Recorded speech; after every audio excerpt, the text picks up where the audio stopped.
అందరికీ నమస్కారం. Welcome back to our channel. TG set 2025కి సంబంధించినటువంటి ఏదైతే తెలంగాణ గురుకుల పాఠశాలకు సంబంధించినటువంటి 5వ తరగతి నుంచి 9వ తరగతి వరకు అనమాట.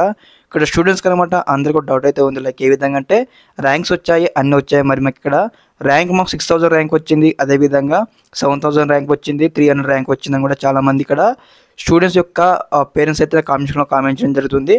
మరి మా బాబుకి ఇక్కడ 5000 ర్యాంక్ వచ్చి మా సీటు వస్తుందా, మా బాబుకి 3000 ర్యాంక్ వచ్చి సీటు వచ్చిందని అందరైతే డిఫరెన్స్ కామెంట్స్ అయితే అడుగుతూ ఉన్నారనమాట. అందరికీ అనమాట ఈ వీడియో తరఫు నుంచి అయితే రిప్లై అయిపోతా ఉన్నారనమాట. 5వ తరగతి నుంచి 9వ తరగతి అనమాట.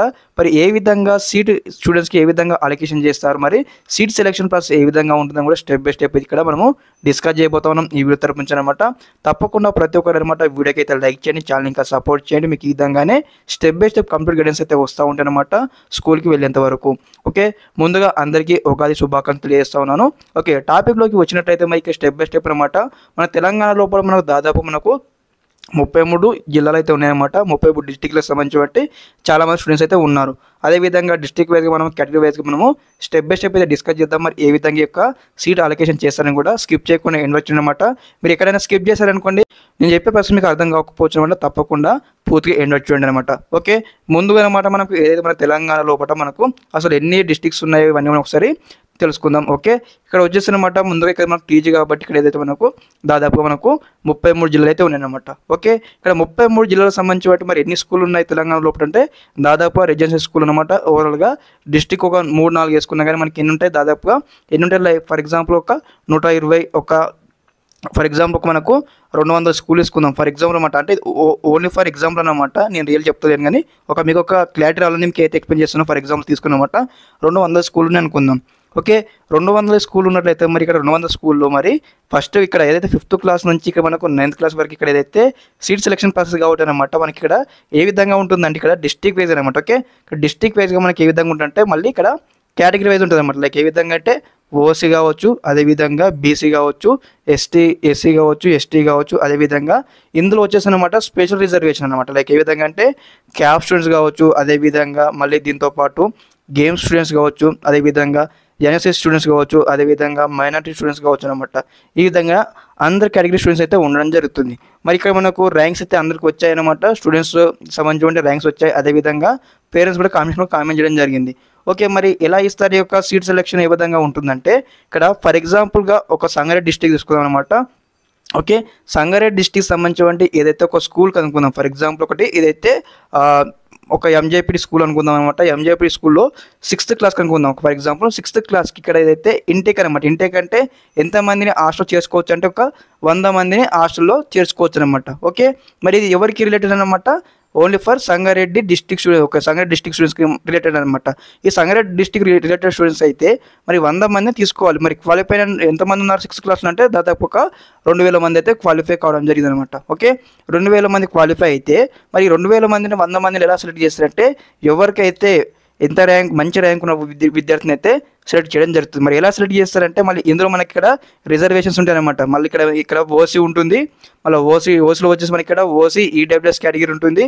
అదేవిధంగా వీటితో పాటు మళ్ళీ ఇక్కడ బీసీ కేటగిరీ అనమాట. మరి బీసీలో మనకి ఏం కేటగిరీ ఉంటుంది, మళ్ళీ ఇక్కడ బీసీఏ ఉంటుంది, అదేవిధంగా బీసీబీ ఉంటుంది, బీసీ ఉంటుంది, బీసీడీ ఉంటుంది, బీసీఈ ఉంటుంది అనమాట. అదేవిధంగా మనకి ఈ విధంగా కేటగిరీస్ అయితే ఉంటాయి. మరి ఇందులో మరి ఏ విధంగా చేస్తారు, మళ్ళీ ఇందులో సీట్ సెలెక్షన్ ప్రాసెస్ అంటే ఫర్ ఎగ్జాంపుల్ ఇక్కడ ఓసీ స్టూడెంట్స్ అనుకోండి. ఇప్పుడు 2000 మందిలో ఇక్కడ ఓసీ స్టూడెంట్స్ ఉన్నారనుకోండి. ఫర్ ఎగ్జాంపుల్ ఇక్కడ 100 మంది ఓసీ స్టూడెంట్స్ ఉన్నట్లయితే 100 మందిలో మెరిట్ ర్యాంక్ ఎవరికి ఉంది, ఫర్ ఎగ్జాంపుల్ ఒక 10 మందికి మెరిట్ ర్యాంక్ ఉందనుకోండి. ఇక్కడ 10 మందిని అయితే షార్ట్ లిస్ట్ చేయడం జరుగుతుంది అనమాట. 10 మందికి మంచి ర్యాంక్ ఉన్నట్లయితే ఓసీ స్టూడెంట్స్ 10 మందిని షార్ట్ లిస్ట్ చేసి ఇక్కడ పక్కన తీయడం జరుగుతుంది అనమాట. ఓకే, పలానా స్కూల్కి మరి ఓసీ స్టూడెంట్కి మరి ఎంతమంది ఇంటేక్ ఉంది, ఓకే హాస్టల్లో చేసుకోవడానికి ఎంత ఇంటేక్ ఉన్నది మనం చూసుకున్నట్టయితే దాదాపుగా ఒక 100 అంటే ఒక 10 ఇంటేక్ అనుకుందాం. 10 ఇంటేక్ అయితే ఇక్కడ మనకు కంప్లీట్గా ఈ 10 స్టూడెంట్స్ అనమాట ఎవరికైతే మంచి మెరిట్ ర్యాంక్ వచ్చిందో ఆ స్టూడెంట్స్ అయితే సెలెక్ట్ చేయడం జరుగుతుంది. ఓకే, అదేవిధంగా ఇక్కడ వచ్చేసి మళ్ళీ అదేవిధంగా బీసీ అనమాట. మళ్ళీ బీసీ కేటగిరీలో మళ్ళీ ఏ ఉంది, బి ఉంది, సి ఉంది అనమాట.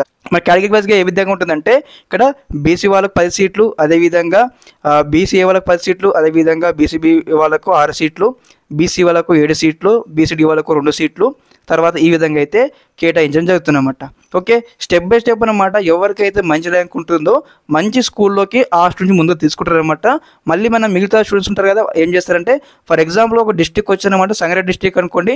సంగారెడ్డి డిస్ట్రిక్ట్లో మన ఎన్ని స్కూల్ ఉన్నాయి, దాదాపు మనకు సంగారెడ్డి దగ్గర మనకు వచ్చేసారనమాట. ఇక్కడ ఏదైతే అత్నూరు దగ్గర స్కూల్ ఉంది, అదేవిధంగా సంగారెడ్డిలో స్కూల్స్ ఉన్నాయి, అదేవిధంగా నారాయణఖేడ్లో కావచ్చు, జహీరాబాద్లో కావచ్చు, అని ఇక్కడ మెంబర్స్ స్కూల్స్ అయితే ఉన్నాయన్నమాట. స్టెప్ బై స్టెప్ అనమాట. మనం ఏదైతే ఆన్లైన్లో అప్లికేషన్ చేసేటప్పుడే, ఓకే, ఆన్లైన్లో అప్లికేషన్ చేసినప్పుడు అనమాట మనం ఇక్కడ స్కూల్స్ కరెంట్ కూడా మనం సెలెక్ట్ చేసుకున్నమాట. మీరు ఎక్కడెక్కడ చదవాలనుకుంటున్నారని కూడా స్కూల్స్ అయితే సెలెక్ట్ చేసుకున్నాం. లైక్ ఏ విధంగా అంటే సంగారెడ్డి డిస్ట్రిక్ట్లో ఉన్నటువంటి స్టూడెంట్స్ అనమాట. ఎవరైతే మీ డిస్ట్రిక్ట్ పరిధిలో ఉన్నటువంటి స్కూల్ అని మీరైతే సెలెక్ట్ చేసుకున్నారన్నమాట. లైక్ ఏ విధంగా అంటే మీరు ఆన్లైన్లో అప్లికేషన్ చేసేటప్పుడు మరి మీ డిస్ట్రిక్ట్ ఏందో మీ డిస్ట్రిక్ట్ సెలెక్ట్ చేసుకోగానే మరి మీ డిస్ట్రిక్ట్ పరిధిలో ఎటువంటి స్కూల్స్ ఉన్నాయో ఆ స్కూల్స్ అన్నిటికీ ఇక్కడ మనం వెబ్ ఆప్షన్స్ అయితే ఇవ్వడం జరిగింది. ఓకే, ఆ వెబ్ ఆప్షన్స్ బట్టి మీ ప్రియారిటీ బట్టి ర్యాంక్ బట్టి ఏ స్కూల్ మంచిది, ఎలా ఉంటుంది, ఎంత ర్యాంక్ ఉంటే ఏ స్కూల్లో సీట్ వచ్చే అవకాశం ఉంటుంది, స్టెప్ బై స్టెప్ మీకు ఈ విధంగా అయితే సీట్ సెలెక్షన్ ప్రాసెస్ చేయడం జరుగుతుందన్నమాట. ఓకే, ఈ యొక్క ప్రతి ఒక్క తెలంగాణ ఉన్నటువంటి 33 జిల్లాలకైతే ఈ యొక్క ప్రాసెస్ అయితే వర్తిస్తుందన్నమాట. ఈ విధంగానే ఇక్కడ 5th క్లాస్ నుంచి అప్ టు 9th క్లాస్ వరకు అనమాట. ఈ విధంగానే స్టెప్ బై స్టెప్ అయితే సీట్ సెలెక్షన్ ప్రాసెస్ చేయడం జరుగుతుంది. ఓకే, అదేవిధంగా అందరు డౌట్ ఉందన్నమాట. మరి ఇక్కడ ఏదైతే మరి చాలామందికి ర్యాంక్ వచ్చింది, కొంతమంది మరి రిపోర్టింగ్ చేయకపోతే మరి మిగతా సీట్ ఎలా ఉంటాయంటే ఇప్పుడు ఫర్ ఎగ్జాంపుల్ అనమాట మీకు చెప్పినట్లు ఓకే, ఇక్కడ మనకి ఇట్లా phase 1 phase 2 phase 3 లెక్క అనమాట. మనకు 2 నుంచి 3 ఫేజ్ అయితే కండక్ట్ చేయడం జరుగుతుందన్నమాట. ఫర్ ఎగ్జాంపుల్గా ఒక స్కూల్కి 100 మంది సెలెక్ట్ అయ్యారు అనుకుందాం అనమాట. ఈ యొక్క 100 మంది సెలెక్ట్ అయినట్లయితే మరి ఇక్కడ సెలెక్ట్ అయిపోయిన తర్వాత మొబైల్కి మెసేజ్ వస్తుంది. ఏమైనా వస్తుంది అంటే ఫలానా స్కూల్లో మీకు సీట్ వచ్చింది, మీరు వచ్చి రిపోర్టింగ్ చేయమని మెసేజ్ వస్తుంది అనమాట. స్టూడెంట్స్కి అనమాట లైక్ ఏ విధంగా అంటే వేరే ప్రైవేట్ స్కూల్లో జాయిన్ అవుతారు, అదేవిధంగా ఇతర కారణాల వల్ల రిపోర్టింగ్ చేయలేరు. రిపోర్టింగ్ చేయనటువంటి సీట్స్ ఉంటాయి కదా, ఆ సీట్స్ ఏమంటాం మనం ఇక్కడ బ్లాక్ లాక్ వేకెన్సీస్ అంటారు అనమాట. ఏమంటాం మనం ఇక్కడ బ్లాక్ లాక్ వేకెన్సీస్ అనమాట. ఇవన్నీ మరి ఏ విధంగా ఫిల్అప్ చేస్తారంటే ఒకసారి సెలక్షన్ ప్రాసెస్ అంతా అయిపోయిన తర్వాత phase 1 phase 2 phase 3 అయిపోయిన తర్వాత మిగతా సీట్లు ఉంటాయి కదా, మిగతా సీట్లను ఏం చేస్తారంటే ఎవరికైతే ఇదివరకు ఎక్కువ ర్యాంక్ ఉండే సీట్లు రాని స్టూడెంట్స్ ఉంటారు కదా వారికి యొక్క సీట్స్ అయితే కేటాయించడం జరుగుతుంది. ఓకే, ఈ విధంగా అయితే స్టెప్ బై స్టెప్ అయితే ప్రాసెస్ అయితే జరుగుతూ ఉంటుందన్నమాట. ఈ యొక్క సీట్ సెలెక్షన్ ప్రాసెస్ అనమాట. నేను గత 2 సంవత్సరాలుగా నేనైతే స్కూల్ పిల్లలు కావచ్చు, అదేవిధంగా ఇంటర్ కాలేజ్ కావచ్చు, డిగ్రీ కాలేజ్ కావచ్చు, బీటెక్ కావచ్చు అనమాట స్టెప్ బై స్టెప్ అయితే కౌన్సిలింగ్ ఇస్తూ ఉంటున్నాను. కాబట్టి నాకున్నటువంటి అవగాహనతో మీకు అయితే ఈ యొక్క వీడియో ముందుకు వచ్చి స్టెప్ బై స్టెప్ అయితే ఎక్స్ప్లెయిన్ చేయడం జరుగుతుందన్నమాట. ఓకే, ఈ విధంగా అయితే కంప్లీట్ ప్రాసెస్ అయితే ఉంటుంది. ఓకే, మనకి ఎలా తెలుసుకోవాలి, మరి ఎప్పుడు వస్తాయి రిజల్ట్స్, మరి మనకి ఇక్కడ మెరిట్ లిస్ట్ వచ్చింది, తర్వాత ర్యాంక్స్ వచ్చాయి, కానీ మరి ఇక్కడ స్టూడెంట్కి ఎప్పుడు వస్తుంది, మరి యాక్చువల్గా స్కూలింగ్ అడ్మిషన్ డేట్ అన్నట్లయితే స్టెప్ బై స్టెప్ అనమాట మీకు సంబంధించిన ఏదైతే మనకు మీ యొక్క మొబైల్ నెంబర్కి అనమాట. ఓకే, విద్యార్థుల తల్లిదండ్రుల మొబైల్ నెంబర్కి అయితే మెసేజ్ రావడం జరుగుతుంది. మరి పలానా డేట్ నాడు మీ స్కూల్లో జాయిన్ కావాలి, మీకు అయితే స్టెప్ బై స్టెప్ అయితే వస్తూ ఉంటుందేమో. కాబట్టి అందరూ అనమాట విద్యార్థులు కావచ్చు, విద్యార్థుల తల్లిదండ్రులు కావచ్చు అనమాట స్టెప్ బై స్టెప్ అనమాట మీ అందరూ కూడా మొబైల్ ఫోన్ అయితే చెక్అవుట్ చేస్తూ ఉండండి అనమాట. ఓకే, అదేవిధంగా అందరు డౌట్ అయితే ఉంది లైక్ ఏ విధంగా అంటే మరి అడ్మిషన్ చేసేటప్పుడు మనం ఫీజును కట్టాలన్నా, మరి ఎలా ఉండాలి, మరి రిక్వైర్డ్ డాక్యుమెంట్స్ ఏం తీసుకోవాలి, మీకు డౌట్ అయితే ఉందన్నమాట.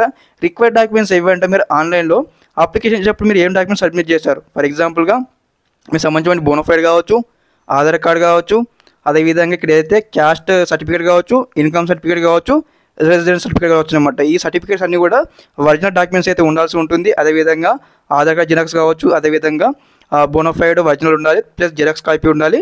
తర్వాత ఇవైతే income certificate, caste certificate, residence certificate 3 ఒరిజినల్తో పాటు జిరాక్స్ కాపీ ఉండాల్సి ఉంటుంది. అదేవిధంగా మరి మీకు ఇక్కడ సీట్ వచ్చింది కదా స్కూల్లో జాయిన్ కావడానికి మీకు సంబంధించిన ఏదైతే లేటెస్ట్ స్టడీ టీసీ కావాల్సి ఉంటుంది అనమాట. ఓకే, టీసీ తీసుకొని మీరు అయితే వీలైతే స్టెప్ బై స్టెప్ అయితే మీకు ఏ స్కూల్లో సీట్ వచ్చిందో ఆ స్కూల్లో వీలైతే మీరు సబ్మిట్ చేసి అడ్మిషన్ ప్రాసెస్ అయితే పూర్తి చేసుకోవాల్సి ఉంటుందన్నమాట. ఓకే, ఇక్కడ వచ్చేసి మనకు దాదాపుగా మీరు ఒకసారి జాయిన్ అనుకుని మీకు మొత్తం ఫ్రీ ఆఫ్ కాస్ట్ అనమాట, మీకు విద్య మొత్తం అయితే ఫ్రీ ఆఫ్ కాస్ట్ జరుగుతుందన్నమాట. ఓకే, ఈ విధంగా అయితే మీకు కంప్లీట్ ప్రాసెస్ అయితే ఉంటుందన్నమాట. మీకు అందరూ కూడా ఒక క్లారిటీ వచ్చిందని భావిస్తాను. అదేవిధంగా ఇన్ కేస్ మీకు ఏమైనా డౌట్స్ ఉన్నట్టయితే ఒకసారి రిగార్డింగ్ దిస్ కామెంట్ సెక్షన్లో కామెంట్ చేయండి. Okay, thanks for watching this video. జై హింద్.